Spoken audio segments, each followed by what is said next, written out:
Hola, hola, buenas noches. Bienvenidos al programa. Yo soy Jaime Bailey. Hoy es viernes 21 de enero de 2022. Estamos saliendo en directo desde Miami para todo el mundo.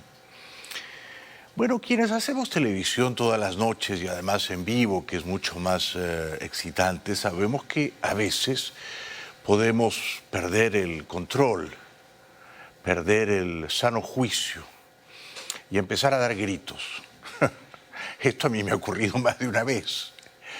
Y le ha ocurrido también, con justa razón, a un veterano y prestigioso periodista mexicano en Guadalajara, México, a Leonardo Schwebel, presentador del Telediario de Guadalajara, que lanzó una feroz diatriba contra los necios, contra los mastuerzos que no se quieren vacunar contra el coronavirus. Estoy con Leonardo. Libertad no te da derecho a fregar al próximo. Ustedes, malditos antivacunas, bola de imbéciles, ya déjense de fregaderas y por lo menos pónganse el maldito cubrebocas y dejen de estar fregando al mundo. Sí, tú, antivacunas, eres un imbécil. Ponte el cubrebocas. ¡Ahí te voy! Fantástico, fenomenal, estoy con él. Claro, a nuestra edad, don Leonardo, hay que cuidar un poco las pulsaciones, ¿no? Los latidos del corazón. No se sobreexcite usted demasiado, pero esa catilinaria, esa filípica, le ha quedado formidable. Más reposado, don Leonardo Schwebel, presentador del Telediario de Guadalajara, explica por qué llamó bola de imbéciles a los que no se quieren vacunar. Tan solo el señalado fragmento, que hace parte de un discurso que duró más de 4 minutos, tiene 42.000 vistas en YouTube y ha sido compartido otras miles de veces en Facebook, Twitter y TikTok. Su protagonista es el presentador Leonardo Schwebel, quien asegura que lo que hizo fue únicamente expresar la frustración de muchos ante la nueva ola de contagios de COVID en el mundo y la continua aparición de variantes como Omicron que tiene azotado a México. Porque este es el tercer año de la pandemia y la gente tiene el mismo sentimiento de frustración. Yo recibo mensajes de distintos países y me dicen lo mismo que yo siento. Es que no es posible que eso pase, es que no entienden, es que el gobierno no hace nada. Pero López Obrador, el presidente mexicano, no es un buen ejemplo y a él debería también dirigir sus diatribas don Leonardo Schwebel, ¿no? Porque Obrador se ha contagiado no una, sino 2 veces ya del coronavirus, ¿no? Y por necio, por no saber cuidarse, ¿no? Yo puedo entender que una persona que está completamente vacunada con 3 dosis de una vacuna eficaz se descuide un poquito en usar la mascarilla. Lo puedo entender. Lo que no puedo entender es que una persona se niegue a vacunarse del todo a estas alturas del partido. Tampoco lo entiende don Leonardo Schwebel, icónico periodista que ha sido la voz flamígera, incendiaria de todos nosotros, ¿eh? Vomitando su indignación contra los no vacunados, contra los negacionistas. Porque muchos se lo ponen así, no sirve de nada y así menos, así, punto. El comunicador se declara sorprendido por el alcance que han tenido sus comentarios y que por ello se dio cuenta de que en muchos países existe el mismo sentimiento de enojo contra quienes no usan mascarillas ni acatan las medidas sanitarias. En ese sentido, Schwebel subrayó que los medios de comunicación deberían tener una postura ante ciertos temas como este y no solo mostrarse como proveedores de información.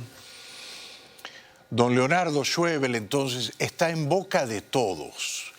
Lo defendemos quienes estamos a favor de las vacunas y quienes comprendemos que los que salimos en la tele somos una colección de orates, ¿no? Un círculo de chiflados. Él perdió la cabeza un momento o se entregó a la pasión desenfrenada de insultar a sus enemigos, que es una cosa fantástica, es una cosa que yo hago muy a menudo aquí, ¿no? El insulto como una de las bellas artes. Un hombre sin enemigos, ¿qué clase de hombre es? Es un pusilánime. Sus enemigos, don Leonardo, son los míos también. Y espero que incluyamos ambos a López Obrador. Pero que sea no una postura política, sino una postura al aire. O sea, que efectivamente el medio de comunicación y sus comunicadores, reporteros y conductores, asuman una postura. Su video ha tenido tanto alcance que, por ejemplo, el presentador estadounidense Jimmy Fallon lo transmitió en su programa The Tonight Show, mientras que CNN también lo reprodujo en uno de sus segmentos informativos. Ya que estamos en México, se ha portado muy mal de nuevo López Obrador con los venezolanos que huyen de la dictadura de su país, ¿no? Muy pocos venezolanos que huyen de Maduro y sus calamidades y desgracias sueñan en realidad con vivir en México, pero iban a México soñando con llegar aquí a los Estados Unidos. México era entonces un lugar de tránsito, de paso. Para impedir esto y para contentar a Maduro, López Obrador les ha pedido una visa de turista a partir de hoy, 21 de enero. Con lo cual, virtualmente está levantando un muro, puesto que va a ser muy difícil, muy costoso para los venezolanos en su país de origen obtener esa visa que les permita ingresar a México como turistas. Muy mal por López Obrador, muy mal. La llegada de venezolanos a México será más difícil a partir de este 21 de enero con la imposición de una visa de turista como requisito. La medida afectará a familias como la de Harrison González, un venezolano que reside en Ciudad Juárez, México, desde hace 9 años. Mi mamá está en este proceso de que quería venir este año y pues ahora va a ser súper difícil porque va a tener que pasar el proceso de aprobación y eso pues no sabemos cómo va a estar, si realmente lo vayan a aprobar o no lo vayan a aprobar. Y aun si no te aprueban la petición de visa de turista en Venezuela, en Caracas, ya tuviste que pagar el costo del trámite, que no es una cifra desdeñable, en dólares, y los venezolanos ganan miserias. Entonces lo que ha hecho López Obrador es halagar a la dictadura y flagelar o mortificar a las víctimas de ella. Muy mal. Anteriormente, las restricciones migratorias no existían. Ahora el gobierno de México exigirá visas cuando ha aumentado sustancialmente el tránsito de migrantes venezolanos que finalmente buscan desplazarse a los Estados Unidos. O sea, que las personas que sientan que necesitan ayuda de los Estados Unidos, pues que ellos se la puedan brindar. Ese asilo político, esa ayuda humanitaria, no cerrarle las puertas a personas que realmente están buscando la manera de progresar. Les ha cerrado las puertas de México a los venezolanos que sueñan con ser libres. Ha erigido un muro invisible, el de los visados de turismo. No era necesario. No lo hace con los cubanos, por ejemplo, no lo hace con los nicaragüenses. No era necesario ensañarse de esta manera, me parece a mí, con los venezolanos. Y insisto, López Obrador lo ha hecho no tanto por Biden, lo ha hecho porque se lo pidió Maduro. ¿A quién estafaron? ¡A los venezolanos! Nos secuestraron de nuevo. ¡Venezolanos! Necesitamos viajar y necesitamos solución. ¡Nos robaron sin pistola! ¡Sin pistola! ¡Sin pistola! Y los únicos malos somos los venezolanos. ¡Los malos! ¡Queremos viajar! ¡Queremos viajar! ¡Queremos viajar! ¡No queremos viajar! ¡Dejen de estafar!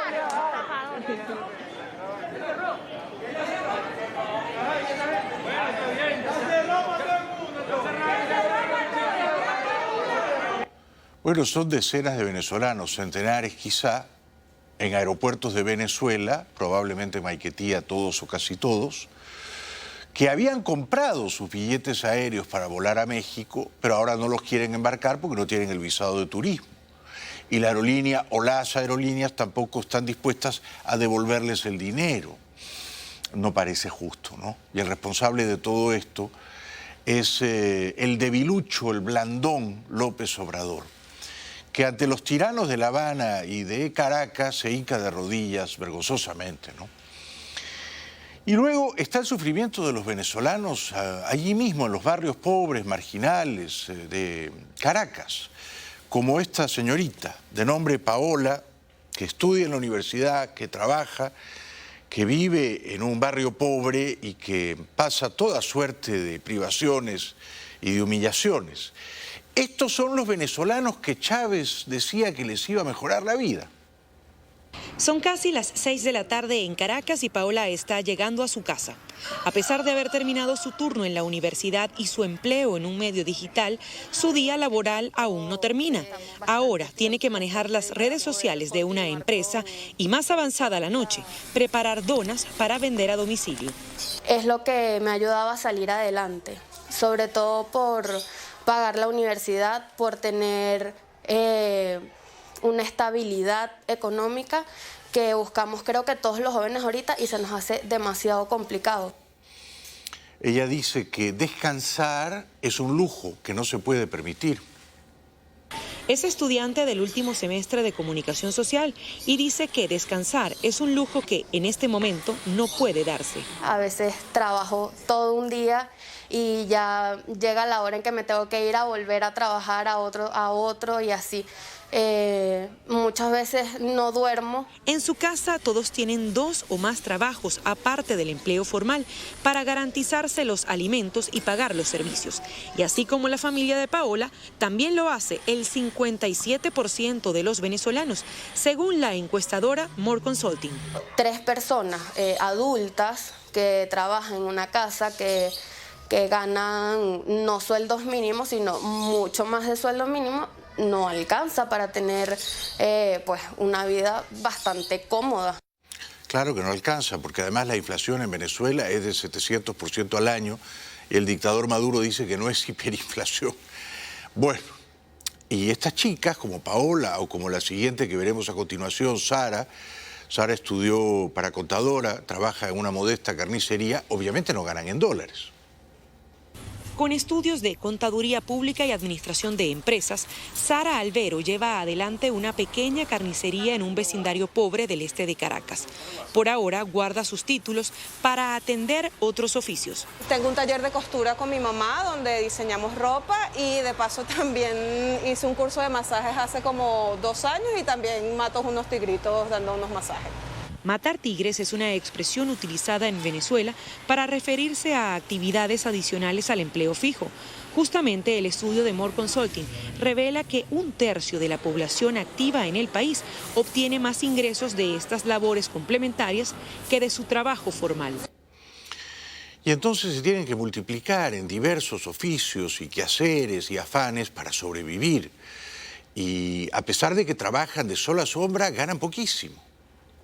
Empresas no pueden pagarte lo que tú realmente aspiras o lo que tú realmente necesitas para sobrevivir. Mientras el salario mínimo en la administración pública no supera los $4, en empresas privadas pueden llegar a pagar entre $50 y $200 por mes, según el Observatorio Venezolano de Finanzas. Pero ese último monto sigue siendo insuficiente para mantener un hogar. A la Venezuela de hoy en día definitivamente es más productivo tener un oficio. El técnico de mi nevera me cobra $50, $100 cada vez que viene. La firma Ecoanalítica calcula que una familia de 5 miembros necesita alrededor de $700 mensuales para cubrir los gastos básicos. Por eso hay tantos y tantos venezolanos, pero también cubanos, nicaragüenses, hondureños, salvadoreños, guatemaltecos, haitianos, ciertamente, que quieren llegar a este país por las buenas o por las malas. Legalmente o a las bravas, arriesgando sus vidas y las de sus hijos, porque perciben que en esos países donde han nacido desdichadamente no tienen un futuro y por mucho que se esfuercen, la sociedad, el sistema, no se los va a retribuir en modo alguno. Por eso en Tapachula, sur de México, ha comenzado, se ha, digamos, organizado una nueva caravana migratoria con el sueño quijotesco, pero comprensible, de entrar aquí a Estados Unidos más o menos pronto. Una nueva caravana migrante, la primera del año, integrada por unas 500 personas, partió este jueves desde la ciudad mexicana de Tapachula, cerca de la frontera con Guatemala, con rumbo a Estados Unidos. Salieron el jueves por la noche desde las oficinas del Instituto Nacional de Migración, después de no obtener respuesta a su petición de documentos para salir de Tapachula y poder transitar libremente por el país.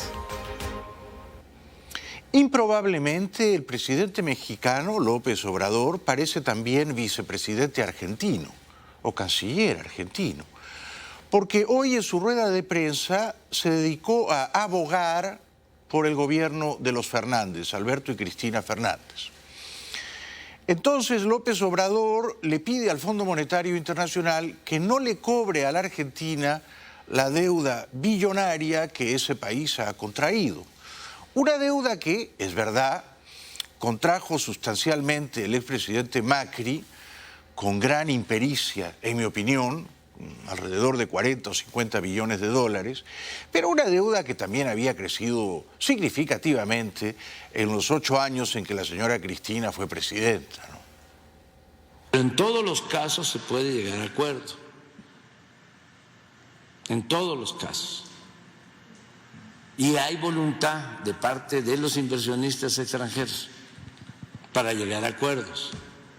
Aquí aprovecho para hacer un llamado al Fondo Monetario Internacional con el propósito de que le den un trato justo a Argentina. Defiende entonces López Obrador al presidente peronista de izquierdas, Alberto Fernández, masivamente repudiado por sus compatriotas, que no da pie con bola, que no acierta una sola. Ahora, aquí hay un problema. Es cierto que una parte importante de la deuda de la Argentina con el Fondo Monetario la contrajo Macri, pero las deudas son compromisos de Estado, no a título personal del señor Macri. El Estado argentino tiene unas obligaciones, unos compromisos, y está, por tanto, en la obligación ética, moral, legal, de honrar sus compromisos, sus deudas.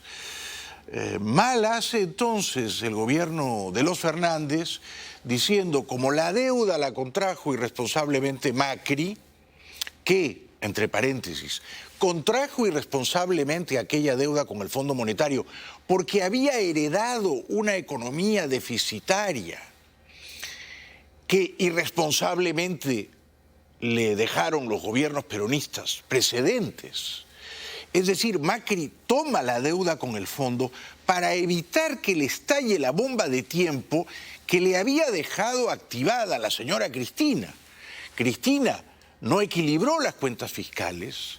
Cristina siguió endeudando y gastando irresponsablemente a su país, y Macri, para cubrir ese dantesco agujero fiscal, se endeuda con el fondo. O sea que es una cadena de irresponsabilidades sumadas. Gobiernos de izquierdas y de derechas que no han sido capaces de ordenar, de ajustar las cuentas fiscales y de acabar con los desequilibrios masivos de la Argentina, un país que gasta muchísimo más de lo que ingresa y por lo tanto termina siempre endeudándose como se endeudaron Cristina y Macri. Y luego sale López Obrador a hacer este curioso papel de alcahuete, lloriqueándole en tono gemebundo al Fondo Monetario para que ablande las condiciones de pago a la Argentina. Unas condiciones de pago que sean blandas, laxas, elásticas o severas, o sean aquellas que contrajo la Argentina. El gobierno de Fernández no da ninguna señal de que quiere pagar, por otra parte, ¿no? Que asuma el Fondo Monetario Internacional su responsabilidad en el endeudamiento excesivo de Argentina y que no quiera ahora ponerles condiciones que van a empobrecer más al pueblo argentino y a debilitar por completo al gobierno argentino si aplica esas medidas que les está recomendando el Fondo Monetario Internacional. Es un chiste, López Obrador, ¿no? Bueno, vamos a ir a la pausa, será breve. Al volver voy a conversar con el sagaz inversionista Alejandro Cardona en una semana crítica para la Bolsa de Valores. Esta semana que termina ha sido la peor semana desde marzo del año pasado, cuando la bolsa se hundió 30%.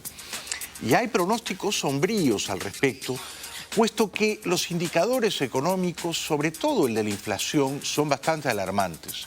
Ya regresamos.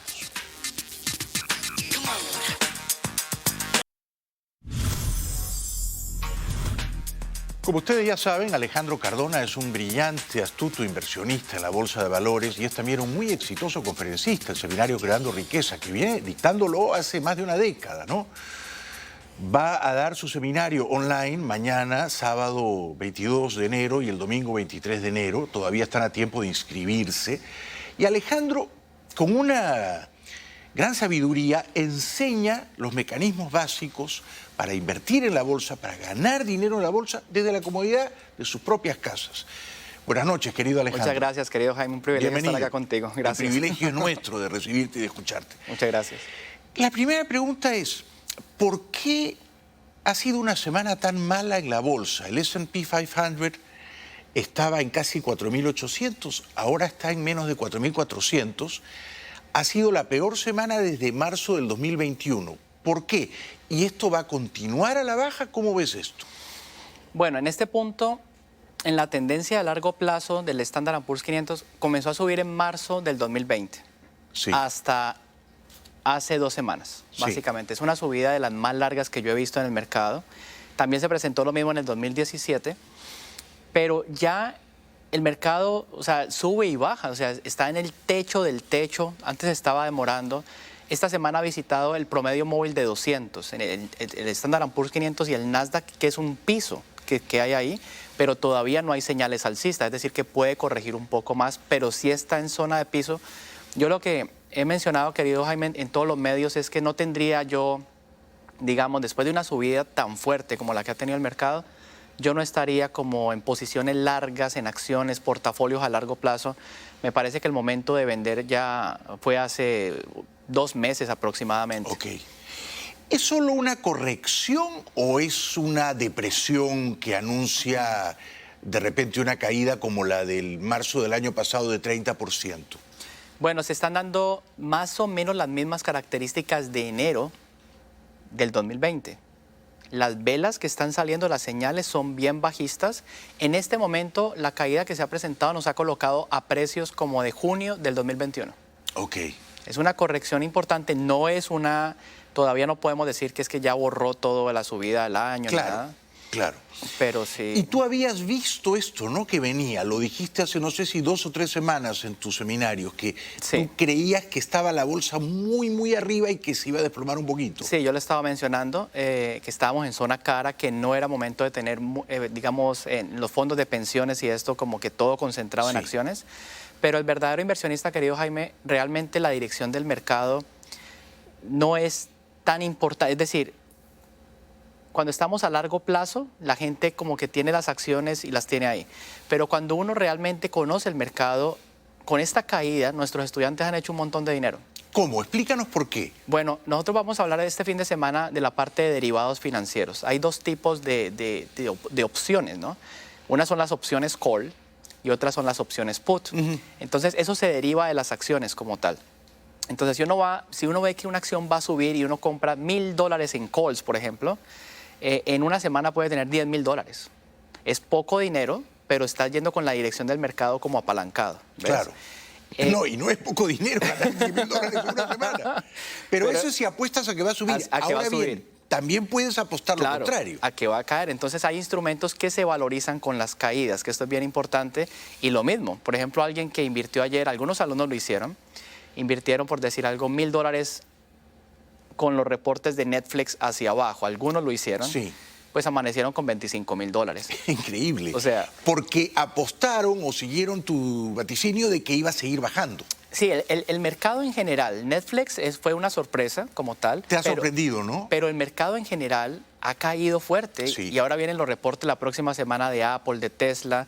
Pero Es muy importante, querido Jaime, que nos eduquemos en entender cuándo porque el mercado dio las señales muy claras de que iba a caer. Sí. Entonces, realmente a uno lo que le interesa es ir en la dirección correcta. Si va a caer, ganamos, y si va a subir, pues también ganamos. Comprendo. O sea, ese es lo Esta es una de las claves que tú enseñas, porque quienes no somos demasiado, digamos, doctos en la bolsa, creemos que solo se gana cuando la bolsa sube. Pero se ha demostrado, y se demostró en la crisis de 2008, que hay gente que hizo billones de dólares apostando a que se iba a desplomar. Es más rápido, de hecho, hacer dinero con la caída. ¿Con la caída? Y así? este fin de semana voy a enseñar 2 fondos. Uno de ellos ha estado en el 2008 en el punto más bajo de la bolsa, llegó a estar como en $1 millón, ahora vale 30. O sea, todas esas oportunidades se pueden repetir, pero lo importante es que los hispanos la reconozcamos, que por lo menos conozcamos que existen. Exacto. Claro, que vean las oportunidades. Lo que hace Alejandro en su seminario, que es mañana y el domingo, es que te enseña cómo detectarlas, cómo ver el tren que viene al que te tienes que subir, ¿no? Así es. Esta caída de esta semana en la bolsa y la de Netflix tan pronunciada, ¿son señales de que la economía va en una mala dirección? ¿El mercado expresa desconfianza? A mí me parece que nosotros, los hispanos, tenemos que estar educados para ganar dinero independiente de cualquier contexto económico. Tenemos que defendernos en Internet, vendiendo en Internet, estar donde está la tecnología, porque no podemos depender si la economía en general está bien o mal. De hecho, los ricos, o sea, la mentalidad de millonarios, todas esas personas se enriquecieron más en la pandemia. Porque el real estate y la bolsa subió. Entonces, es estar bien entrenado, pienso yo. Qué interesante ese concepto. Porque además, si la bolsa cae, si la inflación está alta, si la economía va por mal camino, yo igual tengo que pagar la universidad de mi hija y el colegio de mi otra hija. No les puedo decir, bueno, no, mira, la inflación está alta, así que no te pago este mes, ¿no? Este es un punto, querido Jaime, donde los hispanos tenemos que hacer más dinero. Para poder sostenerse. Es como que un nivel de exigencia mayor. En las buenas y en las malas. En las buenas y en las malas. Tenemos que estar entrenados contra todo. Si vienen más virus, tenemos que seguir haciendo dinero. Si la economía está bien o está mal, tenemos que enriquecernos, tenemos que prosperar. Y eso lo permiten diferentes instrumentos financieros en la bolsa de valores. Por eso es tan importante educarse ahora. Esto es muy importante. El señor ha escrito 4 libros, los 4 se han vendido muchísimo en Amazon. Y Alejandro, ¿cuánto tiempo llevas dando este seminario? ¿12, 13 años? 13 años, 14 años aproximadamente ya. A miles de alumnos en todo el país, ¿no? 100 países tenemos. 100 países. Sí, señor.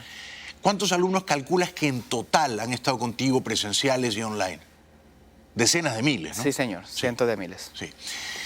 Entonces, claro, una opción es ir a la universidad 4 años, pero otra opción es un fin de semana, le prestan atención a Alejandro y van a aprender a ganar dinero en su casa, ¿no? Sí, señor, de diferentes formas, con diferentes fondos, y haciendo esto de los derivados financieros, que es tan interesante. La gente cree que se necesita mucho dinero para ganar dinero en la bolsa. Y no es así. Y no es así. $600 bien puestos, 400, 200. A veces pensamos que porque tenemos montos pequeños no podemos participar.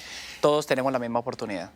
Y esos $600 están en una cuenta bancaria rindiendo 0, ¿no es cierto? Exactamente, sí, señor. Entonces, vale la pena por lo menos aprender, educarse, ¿no? La información es un bien preciado, ¿no es cierto, Alejandro? Claro que sí, querido Jaime. Y lo importante es que en la bolsa de valores es en la única parte donde ocurren cosas como estas. Que una acción suba al 10%, lo hizo Moderna varias veces. Gente que tenía $300 amaneció con 10,000. O sea, ahí pasa, no hay otra parte. Esto de las criptomonedas, que yo hice la predicción también. Tú nunca apostaste mucho por eso. Y la tumbaron de 65, ahora está en 36. ¿Cuánta gente quedó atrapada ahí por no educarse financieramente? Exacto, ¿no? Y esto es importantísimo. Lo que has demostrado hoy, lo que nos has tratado de transmitir, es que incluso cuando la bolsa cae y la economía da señales de alarma, uno puede seguir ganando dinero. La bolsa es tan generosa que hasta si le das a los 2 lados sale ganando. O sea, yo voy a hablar todo eso este fin de semana. Es un mundo fascinante. Fascinante, querido Jaime, de verdad. Y además, Alejandro lo cuenta desde su propia experiencia, ¿no? Es decir, desde la prosperidad, la riqueza que él ha sido capaz de amasar como inversionista, ¿no? Gracias. Es decir, que no es un profesor de universidad que cobra un salario. Teórico. Claro, un teórico. Es que esto tú lo sabes porque lo has vivido, ¿no? No, yo hago los trades ahí prácticamente. Todo el tiempo. Todo el tiempo, sí. Y a pesar de que esta semana ha sido mala para algunos inversionistas, por ejemplo, de Netflix, ¿ha sido buena para ti? Para nosotros ha sido muy buena. Sí, no solamente Netflix, ya cayó Tesla, Standard & Poor's 500, Facebook, Apple, Amazon. Y en cuestión de horas se dan esa rentabilidad de 100, 200% y la gente está de verdad que muy feliz. Las tecnológicas todas han bajado esta semana. Sí. Todas.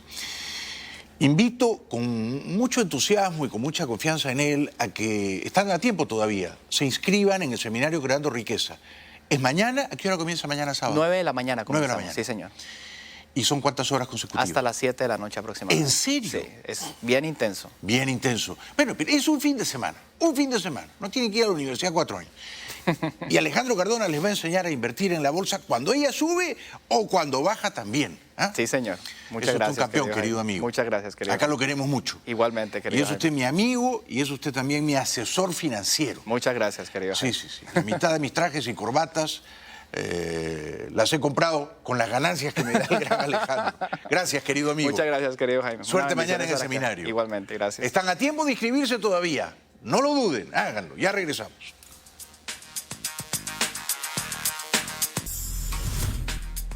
Bueno, hoy en Ginebra, Suiza, el secretario de Estado Blinken del gobierno Biden, que no da pie con bola, se reunió con el desalmado canciller ruso Sergei Lavrov.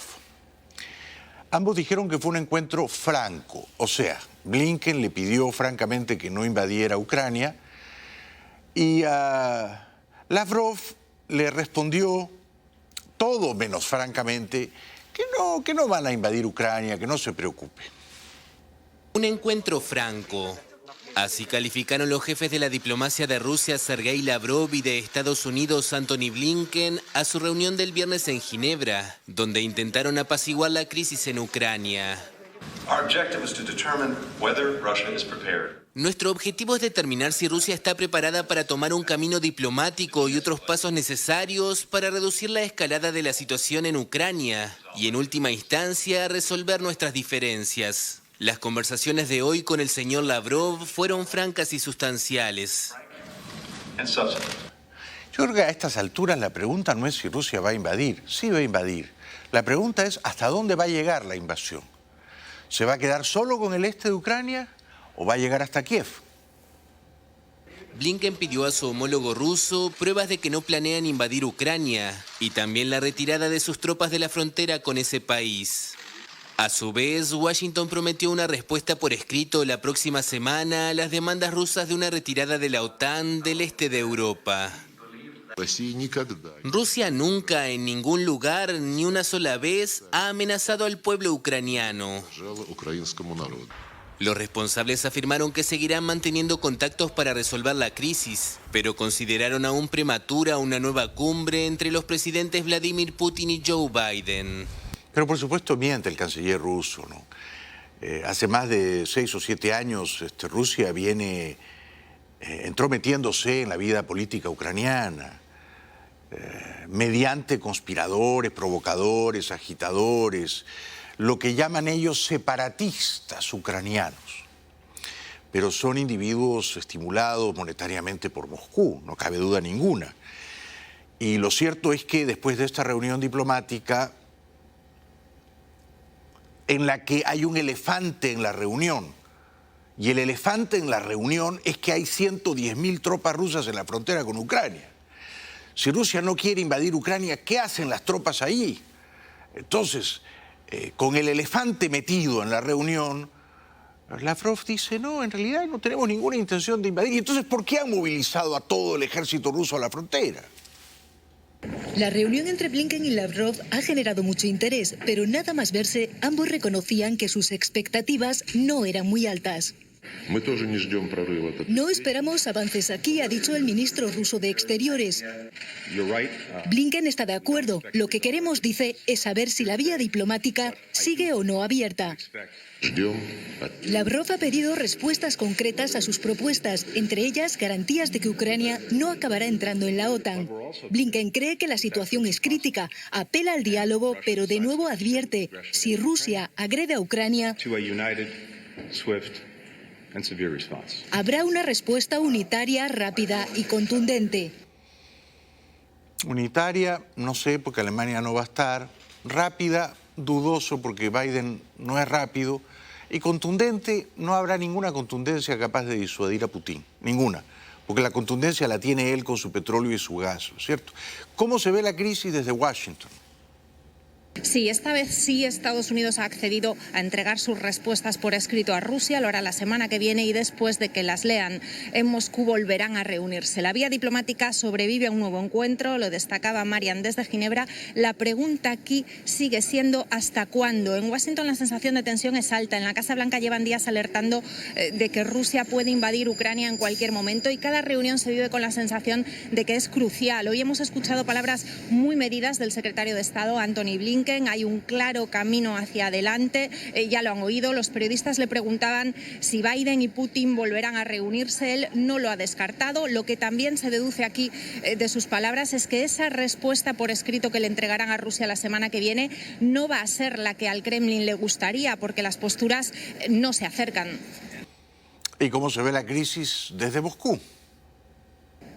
Aquí en Moscú aguardan ahora esa respuesta por escrito de Washington para saber realmente a qué atenerse y para decidir sus próximos movimientos. Pero dejan claro que no van a renunciar a sus exigencias de seguridad, a la desmilitarización de Ucrania y garantías de que esa antigua república soviética nunca va a entrar en la OTAN. Han sumado hoy también la petición de que se retiren las tropas extranjeras de Rumanía y de Bulgaria, mientras Rusia continúa enseñando músculo militar y al enorme despliegue de tropas rusas en la frontera con Ucrania añaden además importantes maniobras navales en distintos mares. Otra baza que podría jugar el Kremlin para aumentar la presión es reconocer la independencia de las autoproclamadas repúblicas separatistas de Donetsk y de Lugansk en el este de Ucrania. El Parlamento ruso ha empezado a estudiar hoy esa posibilidad.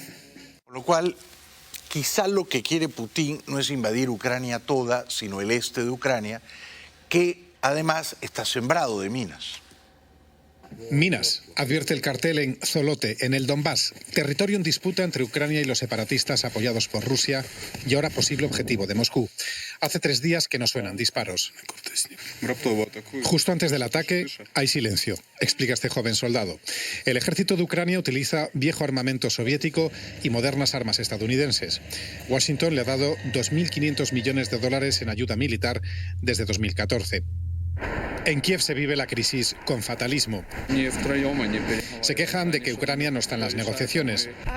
Esta mujer anuncia que ya está pensando en hacer las maletas. Y este hombre dice, la guerra ya está en marcha, no cambiará nada. Por supuesto que la guerra está en marcha. Y todo el que pueda se va a ir de Kiev. Y sojuzgar con la bota militar a un país entero, como hacía la Unión Soviética en los años 60, la invasión a Praga fue el 68. No es fácil, ¿eh? No es fácil. Porque hay que meter a la cárcel a un montón de gente, hay que matar a un montón de gente, hay que tener soldados en todas partes, militarizar por completo la vida del país. No es fácil. Es un berenjenal. Pero la guerra está en marcha porque Putin sigue concentrando fuerzas, por ejemplo, misiles en Bielorrusia. Bielorrusia es casi como una colonia rusa, el dictador bielorruso cumple órdenes de Putin y ahí hay ahora misiles antiaéreos rusos para derribar a los débiles aviones ucranianos. Rusia sigue moviendo sus piezas, como estos misiles antiaéreos S-400 que viajan en tren del extremo oriente ruso hacia Bielorrusia. También exhibe poderío aéreo con su nuevo superbombardero. Y en el mar, esta semana Rusia está de maniobras con China e Irán. Pero la invasión sería un atolladero para Moscú, porque habría resistencia, asegura la ministra británica de Exteriores. Y además habría sanciones efectivas, promete la ministra alemana de Exteriores. Esto, el atolladero, lo venía diciendo, es decir, lo de las sanciones de Biden no le van a hacer ni cosquillas a Putin, pero que habrá resistencia ucraniana, que los ucranianos han demostrado coraje y heroísmo, sobradas veces, sobradas veces. Pero aquí el que tiene los músculos militares es Putin y sobre todo el que tiene el poder de persuasión con el petróleo y el gas en pleno invierno europeo es Putin, es Putin. El problema para Europa es su enorme dependencia del gas ruso. Moscú puede cerrar el grifo como represalia, lo que forzaría a comprar aún más del caro combustible que le vende Estados Unidos. Y tampoco eso sería suficiente para calentar a todo el continente. Por todas las terribles consecuencias, cree el secretario general de la ONU, Rusia finalmente no invadirá Ucrania. Ninguna de las partes ha pedido que las Naciones Unidas intervengan en esta crisis. España, cuyo presidente es socialista aliado con las comunistas de Podemos, no quiere meterse en este lío, pero parece que va a zarpar una fragata destinada al Mar Negro. Es decir, que es un pequeño gesto, un saludo a la bandera de Sánchez, ¿no? Esta es la fragata española Blas de Lezo, zarpará en las próximas horas desde Ferrol hacia el Mar Negro. Su salida ya estaba prevista, pero se ha adelantado ante el aumento de la tensión relacionada con la crisis de Ucrania. A bordo irán 220 militares españoles que se integrarán en una agrupación de la OTAN. Para estar en disposición de actuar ante cualquier escenario en el que se pueda producir una crisis que afecte a la seguridad. Pero el canciller español es muy claro en decir que ellos no van a intervenir militarmente y que ellos apuestan por la paz. Siempre a favor de la paz. Y ese es en ese marco en el que se está produciendo ese despliegue. Porque el compromiso de España con la seguridad de Europa, con la seguridad en el marco de la OTAN y con la paz es incuestionable. Incuestionable. Dos ministras españolas del Partido Comunista Podemos están totalmente en contra del Occidente libre y por lo visto totalmente a favor, ¿quién lo diría?, de Putin. Dos ministras de Unidas Podemos han rechazado hoy cualquier posible presencia militar de España. Ione Belarra en Twitter dice no a la guerra y sí a la diplomacia. Y desde el País Vasco, Irene Montero. Creo que España es con rotundidad el país del no a la guerra. Todo aquel que se aparte de ese camino estaría cometiendo un gravísimo error. El PP dice que apoyará al gobierno si decide intervenir, pero le reprocha que no le haya informado y le recuerda que debe informar al Parlamento y pone el foco en las discrepancias entre los socios de coalición. Casado, del Partido Popular, tiene razón cuando dice, y entonces resulta que el gobierno de España, el de los socialistas y los comunistas, no está con la Alianza Atlántica, con la OTAN, con la Europa libre y democrática, sino está con Putin. Como dicen que es un solo gobierno y está muy unido, entiendo que esos ministros de Podemos que están en contra de la OTAN y a favor de Rusia digan si son un solo gobierno y si están de acuerdo con la posición de la ministra de Defensa, del ministro de Exteriores. El gobierno recuerda que no necesita la autorización del Congreso para participar en despliegues de la OTAN que ya cuentan con el aval del Parlamento. Pausa, será breve. Al volver, tremendo jaleo, un auténtico pugilato en el Congreso de Honduras.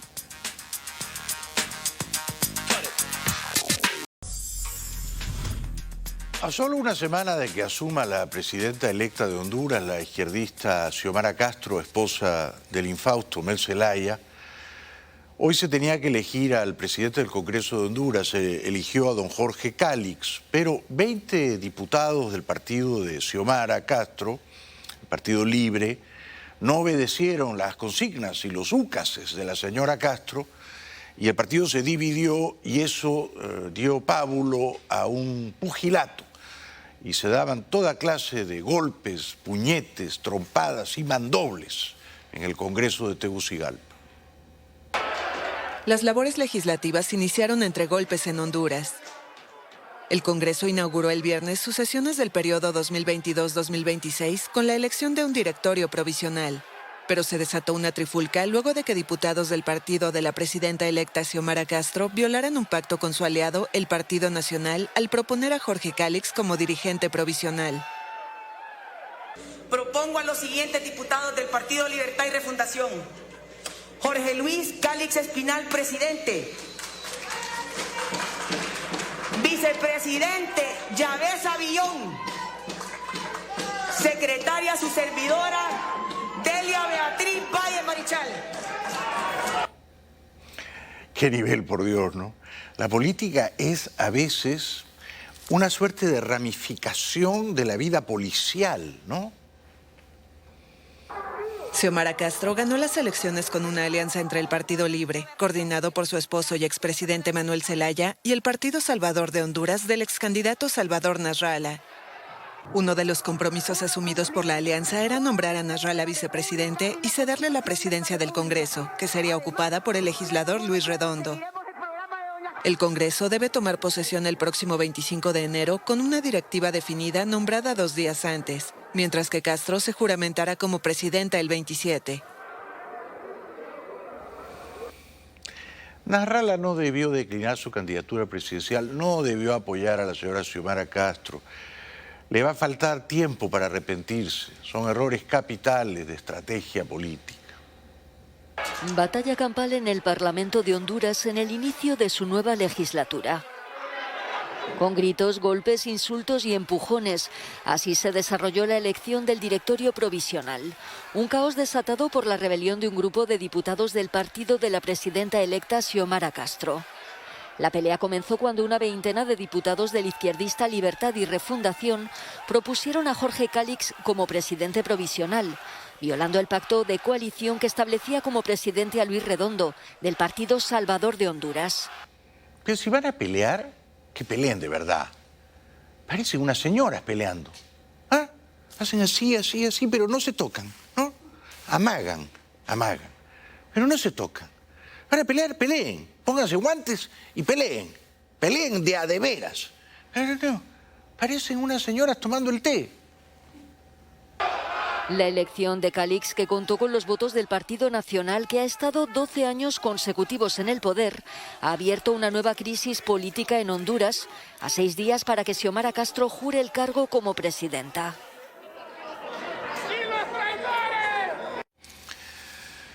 Al volver, los últimos apuntes de esta semana fatídica en la bolsa. Ya regresamos.